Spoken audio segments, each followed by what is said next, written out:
আসসালামু আলাইকুম। আজকের জন্য আমি খুবই দুঃখিত, কারণ আমার শরীরটা হঠাৎ করেই খুব অসুস্থ হয়ে গেছিলো। কিছুদিন যাবৎ আমার ঠিকমতো ঘুম হচ্ছে না, সাথে অন্যান্য অসুস্থতার জন্য। আমি খুবই দুঃখিত আপনাদের জন্য। কী আর বলবো, সরি। যাই হোক, আমরা হোলি সনেটস পড়তেছিলাম, তাই না? হোলি মানে কি? পবিত্র, রিলিজিয়াস সনেট। তো হোলি সনেটসের ব্যাপারটা কেমন ছিল হচ্ছে আমরা পড়তেছিলাম batter my heart 3% God. Batter অর্থটা কি? বাটার মানে হচ্ছে কি? প্রহার করা, তাই না? ওকে পিটানো বা প্রহার করা। এখানে বলতেছে বাটার মাই হার্ট। বাটার মানে আমার হৃদয়কে প্রহার করো। 3% গড, 3% গড দ্বারা এখানে ট্রিনিটিকে বুঝাইছে। অর্থাৎ এখানে আমরা সহজেই বলতে পারি গডকে আহ্বান করছে, গডকে অ্যাড্রেস করছে। তো এটা একটা মূলত সনেট। তো সনেটটা কী থাকে? সনেটটা 14টা লাইন থাকে, তাই না? তো এটা একটা পেট্রাকান সনেট। আমরা গতদিন কবিতাটা পড়ছিলাম, সো আমরা একটু দ্রুত চলে যাব, দ্রুত একটু ফলো আপ করবো এটার উপর। বলছে বাটার মাই হার্ট 3% গড। বলছে আমাকে তুমি পিটাও, আমার হৃদয়কে তুমি পিটাও, হে 3% God. For you as yet but knock breathe shine and seek to mend. তুমি যদি আমাকে না পিটাও তাহলে তো আমি ঠিক হব না। বলছে that I may rise and stand. বলছে তুমি আমাকে পিটাও, আমাকে ভাঙো, তাহলে আমি আবার দাঁড়া হইতে পারবো, আমি উঠতে পারবো, রাইজ হইতে পারবো, স্ট্যান্ড হইতে পারবো। Overthrow me. বলছে আমাকে তুমি হচ্ছে একটু ঢেল দাও, ঠিক আছে? আমাকে পিটাও। And bend your force. তুমি তোমার ফোর্সটা আমার উপর প্রয়োগ করো। To break blow burn and make me new. কথাগুলো বুঝেন, আমি কিন্তু মজা করে আপনাদের পড়াইতেছি। তো কথাগুলো বুঝেন। কথাগুলো কি বলতেছে? তুমি আমাকে ব্রেক করো, আমাকে ভাঙো, আমাকে উড়ায় দাও, পুরায় ফেলো, ঠিক আছে, আমাকে নতুন করে তৈরি করার জন্য। এই যে কথাগুলো বলতেছে, এই কথাগুলো কি প্যারাডক্স।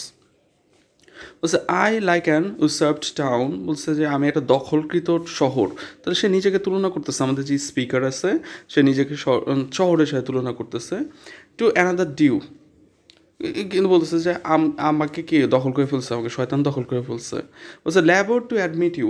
আমি খুব চেষ্টা করতেছি তোমার কাছে যাওয়ার জন্য, বাট টু নো এন্ড। কিন্তু আমি পারতেছি না, তোমার কাছে যাইতে পারতেছি না। Reason your viceroy in me. বলছে তুমি আমার ভিতর একটা বিবেক দিয়ে দিছিলা, আমার ভিতরে একটা ইমান দিয়ে দিছিলা, বিবেক দিয়ে দিছিলা তুমি আমার ভিতর। Me should defend. আমি এটাকে ডিফেন্ড করতে চাইতেছি, আমি এটাকে ধরে রাখতে চাইতেছি। But is captived. কিন্তু এটা তো আবদ্ধ হয়ে গেছে, এটা কী হয়েছে? জেলখানার ভিতরে আবদ্ধ হয়ে গেছে। And proves weak or untrue. এবং আমার যে বিবেকটা আছে, বিবেকটাই উইক হয়ে গেছে, বিবেকটাই অসত্য হয়ে গেছে। Yet dearly I love you. তবুও আমি খুব ভালোবাসি। And would be loved fain but am betrothed unto your enemy. বলছে আমি তোমাকে চিরকাল ভালোবেসে যাব, কিন্তু আমার এঙ্গেজমেন্টটা বিথ্রোটেড, বাগদত্তা, এঙ্গেজমেন্টটা কার সাথে হয়ে গেছে? তোমার এনিমির সাথে, শয়তানের সাথে। বলছে ডিভোর্স মি, আমাকে শয়তানের থেকে ডিভোর্স করাও। Untie or break that knot again. বলতেছে যে যে বাঁধনটা আছে, আমাদের নটটা আছে, সেটা তুমি ভেঙে টেকে ফেলো। Take me to you. বলছে আমাকে তোমার কাছে নাও। ইমপ্রিজন মি, আমাকে বন্দি করো। For I except you enthrall me. তুমি যদি আমাকে মুগ্ধ না করো, তুমি যদি আমাকে বন্দি না করো, নেভার শ্যাল বি ফ্রি। আমি কোনোদিনও মুক্ত হইতে পারবো না। Nor ever chaste except you ravish me. মানে খুব অদ্ভুত কথা বলছে যে আমি সতী হইতে পারবো না, আমি চেস্ট হইতে পারবো না যদি তুমি আমাকে র্যাবিশ না করো। হ্যাঁ, র্যাবিশ মানে কি? ফিজিক্যালি পজেস করা। র্যাবিশ দ্বারা মূলত রেপ করা বোঝায়। অদ্ভুত। তাহলে এই যে কবিতাটা, এই যে ছোট্ট একটা কবিতা না, 14 লাইনের কবিতা, এই কবিতাটা আসলে কী বুঝাইলো? কবিতাটা বুঝাইছে তার আকুল আবেদন, যে আপিল করতেছে, গডের কাছে আপিল করতেছে যে যেভাবেই হোক তুমি আমাকে পিউরিফাই করো, তুমি আমাকে যেভাবেই হোক, ঠিক আছে, তুমি আমাকে জোর জবরদস্তি করে আমাকে পিউরিফাই করে ফেলো, আমি আর শয়তানের কাছে থাকতে পারবো না। এই কথাগুলো বলতেছে। সো এখন আমরা এটা ক্রিটিক্যাল অ্যাপ্রিসিয়েশনটা একটু দেখে ফেলি, আমাদের ঢালাও পড়াশোনা, এবং আপনাদের কিন্তু ক্রিটিক্যাল অ্যাপ্রিসিয়েশনটা পুরোপুরি মুক্ত করতে হবে, ঠিক আছে? আমি একটু ফার্স্ট যাবো। বলছে batter my heart 3% God is one of the holy sonnets of John Donne. খুব সহজ কথা। হ্যাঁ, আমরা তো জানি এটা একটা হোলি সনেট, এটা একটা কি ধর্মীয় সনেট। বলছে it deals with the points agonising struggle. Agonise অর্থ কি? এগোনাইজ মানে তীব্র কষ্ট, না? এগোনি থেকে এগোনাইজ, তীব্র কষ্ট। স্ট্রাগল মানে সংগ্রাম করা। In his heart and his passionate appeal to God, এবং সে গডের কাছে আপিল করতেছে to purify him of his sinfulness even by using force. তো এই লাইনটা দেখুন অলরেডি মার্ক করা আছে, এই লাইনটা অফকোর্স খুব ইম্পর্টেন্ট। তাহলে এই কবিতার মূল বিষয়বস্তু হইতেছে তার তার আপিলের কথা, তার গডের কাছে সে আপিল করতেছে যে আমাকে যেভাবে হোক তুমি পাপ থেকে মুক্ত করো। দ্য পয়েট লাইকেন্স মানে হচ্ছে সাদৃশ্য, মানে সিমিলার বা সিমিলিটিউড।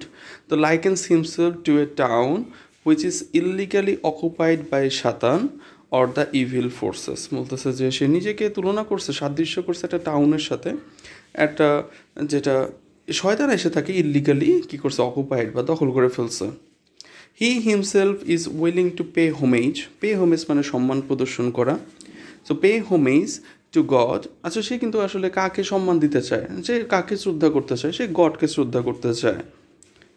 But he can not do so, কিন্তু সেটা সে পারতেছে না, because he is under the power of the devil, কারণ সে শয়তানের আন্ডারে আছে। আর এটা তো স্বাভাবিক, তাই না? এটা মানুষজন যখন খারাপ কাজ করে, যখন শয়তান তাকে ওয়াসওয়াসা দেয়, ঠিক আছে, তাকে বলে বুঝায় যে তুমি এই খারাপ কাজটা করো, তো মানুষ খারাপ কাজ করে, সেই সময় কিন্তু আসলে তারা অত চিন্তা করে না, কিন্তু খারাপ কাজ করার পরে কিন্তু তার খুব খারাপ লাগে।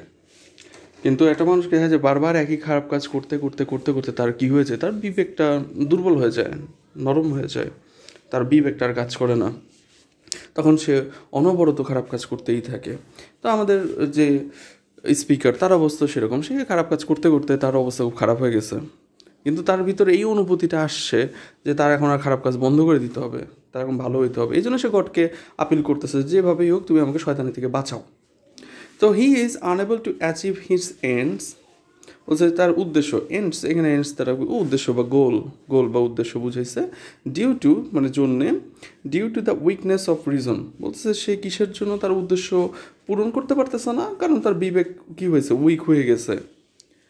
বলছে গডস এজেন্ট, এই রিজনটা হইতেছে গডের agent, because he is enslaved by the material world of temptation, কারণ সে এনস্লেভড হয়েছে কার দ্বারা, পৃথিবীর বিভিন্ন প্রলোভন দ্বারা, ম্যাটেরিয়াল পার্থিব বা বাস্তবাদী বিভিন্ন প্রলোভন দ্বারা। এখানে একটা জিনিস একটু চিন্তা করেন যে একটা মানুষের যখন সে পৃথিবীর দ্বারা এনস্লেভড হয়ে যায়, টেম্পটেশন দ্বারা এনস্লেভড হয়ে যায়, এটা হচ্ছে সবচেয়ে তার খারাপ অবস্থা। কিন্তু সে যদি গডের দ্বারা এনস্লেভড হয়, গডের স্লেভ মানে কি বান্দা, তাই না? বান্দা মানে তো স্লেভ। আপনি যদি আল্লাহর স্লেভ হইতে পারেন, আল্লাহর বান্দা হইতে পারেন, ঠিক আছে, এটা হইতেছে কি, এটা হায়েস্ট অনার। একটা মানুষের জন্য সবচেয়ে দামি অনারটা হইতেছে সে যদি আল্লাহর বান্দা হইতে পারে। কিন্তু সে যদি আল্লাহর বান্দা না হয়ে অন্য কোনো কিছুর বান্দা হয়ে যায়, অন্য কিছু দ্বারা স্লেভড হয়ে যায়, এটা হচ্ছে তার জন্য সবচেয়ে খারাপ অবস্থা।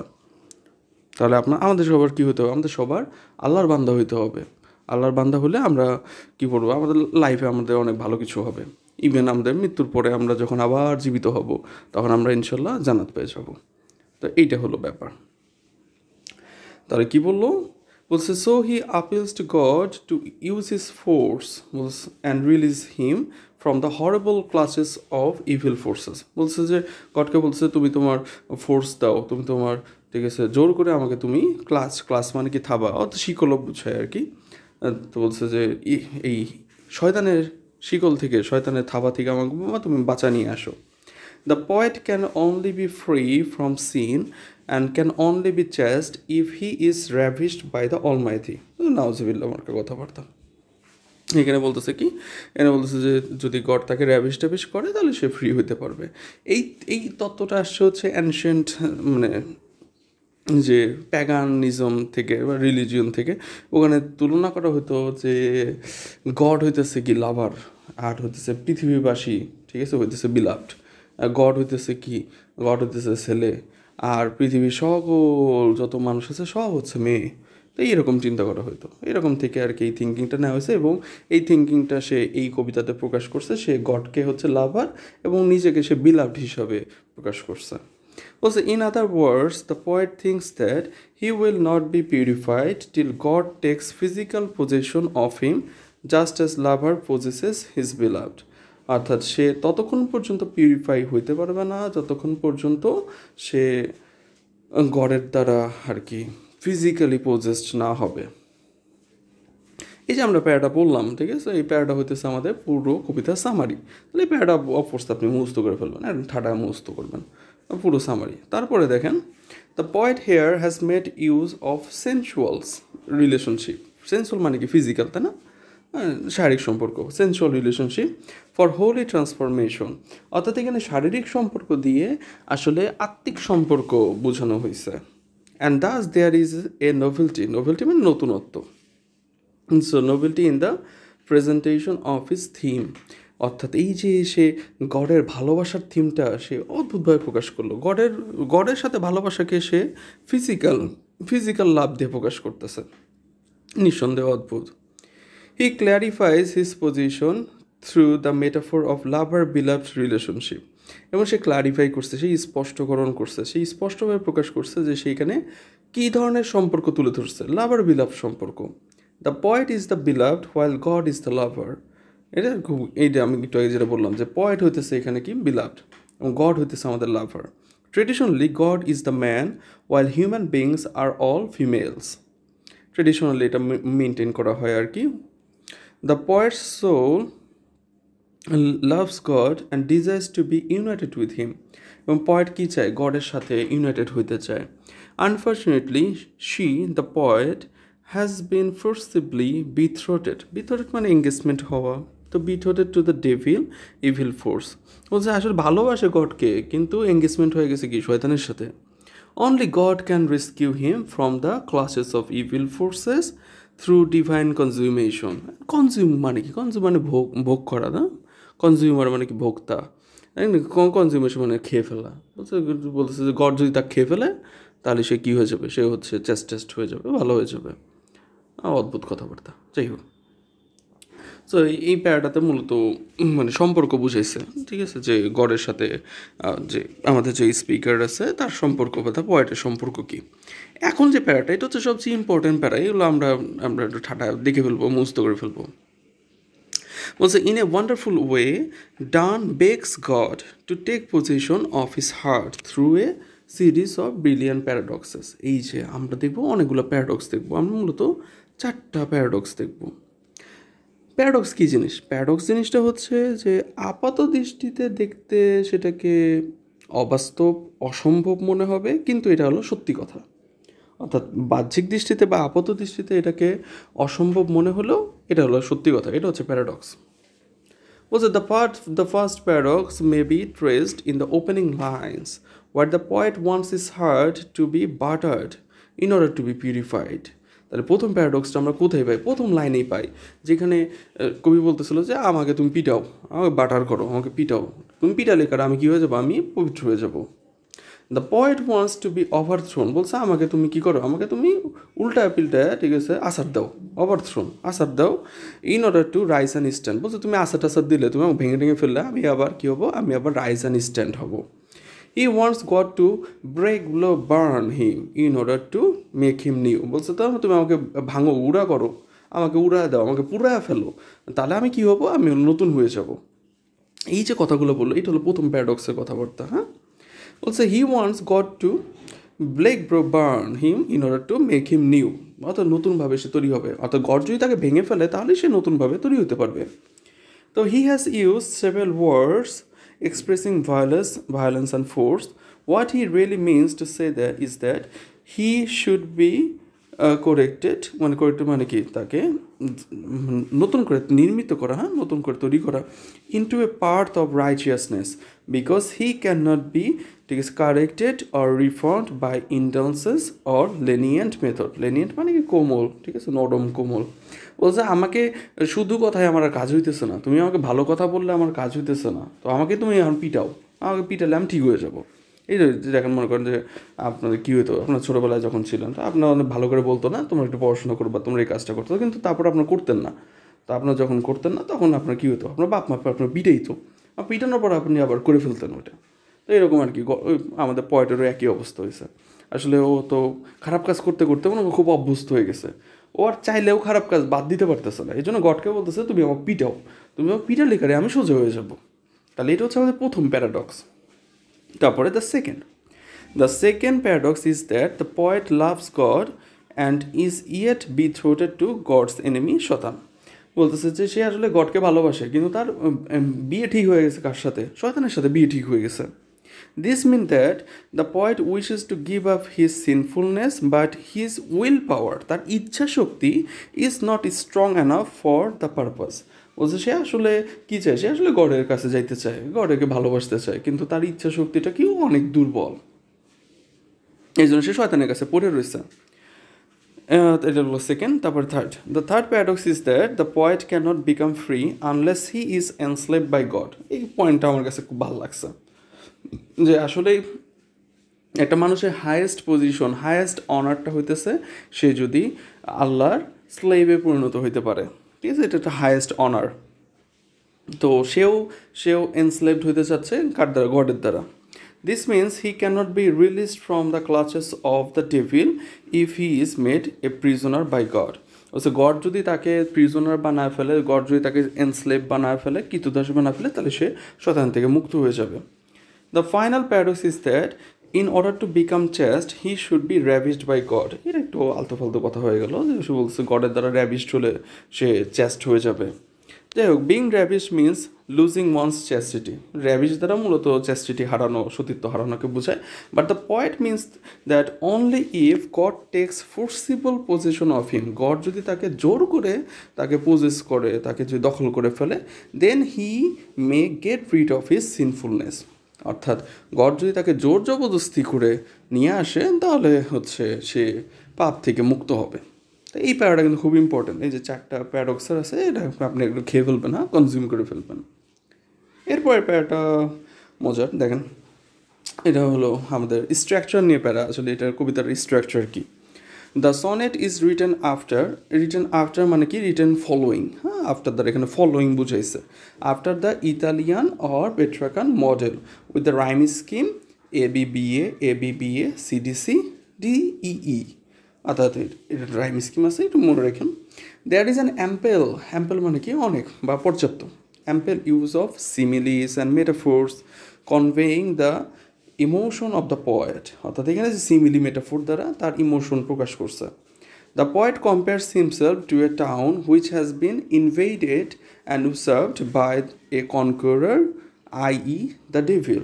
বলছে যে কবি নিজেকে তুলনা করছে একটা শহরের সাথে। এই শহরটাতে আক্রমণ করছে এবং দখল করে নিছে কে? শয়তান, devil. This town i.e. The poet's mind. i.e. দ্বারা কি বোঝায়? i.e. দ্বারা এডেস্ট বোঝায়। এডেস্ট অর্থ হচ্ছে সাজ দ্যাট, ওকে, ইংলিশে হচ্ছে সাজ দ্যাট। তো this town the poet's mind in spite of its best effort. অর্থাৎ আমাদের কবির যে মনটা আছে, ইনস্পাইট অফ মানে কি? সত্ত্বেও, এত প্রচেষ্টার সত্ত্বেও, এত ইফোর্ট দেওয়ার সত্ত্বেও, ক্যান নট ড্রাইভ অ্যাওয়ে মানে দূর করা, can not drive away the victor devil in order to be restored to its rightful king God. বলছে যে এই শহরের আসল রাজাকে, আসল রাজা তো গড, কিন্তু এখন রাজত্ব কে করতেছে? শয়তান রাজত্ব করতেছে। Again the poet's faculty of reason is described as God's viceroy, i.e. A functionary working on behalf of God. বলছে আমাদের বিবেকের কথা বলছে গড যে কী কী দিছে, পয়েটের ভিতরে একটা বিবেক দিচ্ছে, তাই না? এই বিবেকটা কাজ করতেছে, কিন্তু এই বিবেকটা এখন তার দুর্বল হয়ে গেছে। Then the word captived, betrothed, divorce, enthral are all used in metaphorical senses. তো প্রত্যেকটা ওয়ার্ডই মেটাফরিক্যাল সেন্সে ব্যবহার করা হয়েছে। Further, the poet has made his sincere prayer to God by addressing him as three-person God. এই যে 3% গড জিনিসটা বললো, এটা দ্বারা মূলত সিনসিয়ারিটি বুঝাইছে। তাহলে আপনার যদি প্রশ্ন করে যে এখানে কেন 3% গড বোঝানো হলো, আপনি বলবেন যে 3% গড দ্বারা মূলত ট্রিনিটিকে বুঝাইছে, এবং 3% গড বলে অ্যাড্রেস করার কারণটা হচ্ছে তার সিনসিয়ার আপিল, তার সিনসিয়ারিটি বোঝানোর জন্য। The reference is to the doctrine of the Trinity, which means the union of three persons, God, the Son, Jesus Christ, and the Holy Ghost in one Godhead. বলছে যে এই যে একটা সত্তার ভিতর যখন গড থাকে, তার সন এবং হোলি গোস্ট থাকে, এই সম্পূর্ণ সত্তাকে একসাথে কি বলা হয়? ট্রিনিটি বলা হয়। যাই হোক, ignore. The idea of violence runs through out the poem.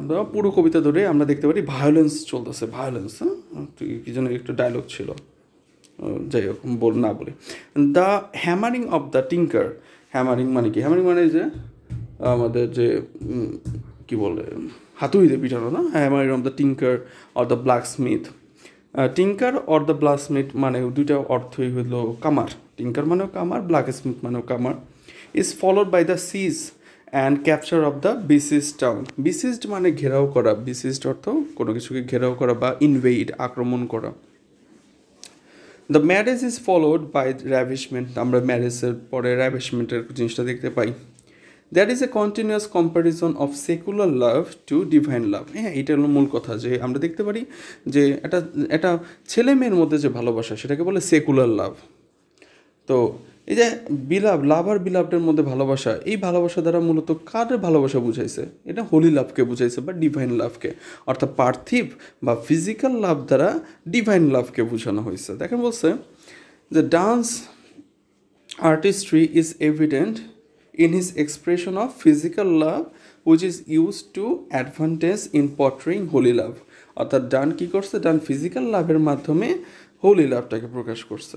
তো to sum up, the poem shows the sincerity of the poet's feeling and a real desire on his part to be reformed and to become a pious Christian. অর্থাৎ কবিতার মূল কথা, এত কথাগুলো কেন বলতেছে যে সে আসলে একজন ভালো ধার্মিক ব্যক্তি হতে চায়, সে পারতেছে না, এই জন্য গডের কাছে হেল্প চাইতেছে, তুমি আমাকে হেল্প করো, আমি একজন ধার্মিক হইতে চাই, আমি তোমার বান্দা হইতে চাই। So that is why it also inspires the reader to follow the path of virtue and religion.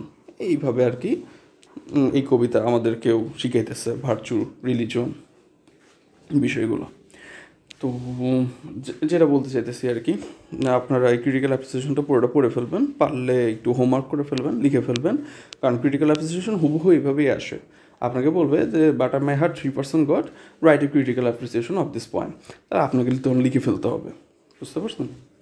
আর একটা বিষয় বলি যে আজকের জন্য আমি আবারও সরি, আমার শরীরটা খুবই খারাপ, আমার জন্য একটু দোয়া করবেন, ঠিক আছে? আমার শরীর এবং আমার একটু মানসিক অবস্থা হোক, মানসিক মানে কি, আমার ঘুম হইতেছে না, বুঝছো? আমি সারা রাত এরকম ড্যাব ড্যাব ড্যাব করে তাকা থাকি, এপাশ ওপাশ করি, মানে কোনোভাবে আমি ঘুমাইতে পারতেছি না, কি যে একটা বাজে অবস্থার মধ্যে আছি। যাই হোক, আমি আজকে ডাক্তার দেখাবো, দেখা একটু কাউন্সিল করি তার সাথে, যে আমি মানে প্রায় 20-25 দিনের মতো হয়ে যেতেছে আমি ঘুমাই না, ঠিক আছে? আমার দিনে মনে করো 1.5-2 ঘন্টার বেশি ঘুম হয় না, এরকম মানে আমার মাথা কাজ করে না, আমার হ্যাং হয়ে থাকে। আজকে সকালবেলা যেটা হয়েছিল যে আমি ভাবতেছি কি 7টা বাজে, বুঝছো? কিন্তু মানে অ্যালার্ম দেওয়া ছিল 7টার সময়, তো আমি ভাবছি 7টা বাজে, কিন্তু যখন রুমি ফোন দিচ্ছে তখন দেখি যে হলো 9টা পার হয়ে গেছে, এবং আমার মাথা পুরোপুরি হ্যাং। আমি যে মনে করো যে তখনই ধূপ করে বের হবো, বাইকটা নিয়ে টান দিয়ে চলে আসবো, কিন্তু আমার মাথা পুরো হ্যাং হয়ে রয়েছে, আমি কিছুই চিন্তা করতে পারতেছি না বা কিছুই কাজ করতেছিল না মাথায়, মানে ঘুম না হইতে হইতে এরকম একটা বাজে অবস্থা হয়ে গেছে। যাই হোক, আমি আমার এক বন্ধুকে ফোন দিয়েছিলাম, ফোন দিয়ে ডিসকাস করলাম এই বিষয়টা নিয়েও, আমাকে যাইতে বলছে তুই আয় আমার সাথে দেখা কর, ঠিক আছে? ও পাবনাতেই আছে এখন, ও ঢাকা মেডিকেলের ডাক্তার আর কি। তো আমাকে বলতেছে যে তুই আয়, প্যারা নাই, আমরা বসি একটু তোর সাথে ডিসকাস করি কী হয়েছে শুনি। আর যাই হোক, আজকের জন্য আমি সরি, আপনারা এই ক্লাসটা কমপ্লিট করে ফেলেন এবং একটু গ্রুপে আইসেন, আমরা গ্রুপে কিছু বিষয় নিয়ে কথা বলবো, ঠিক আছে? আল্লাহ হাফেজ।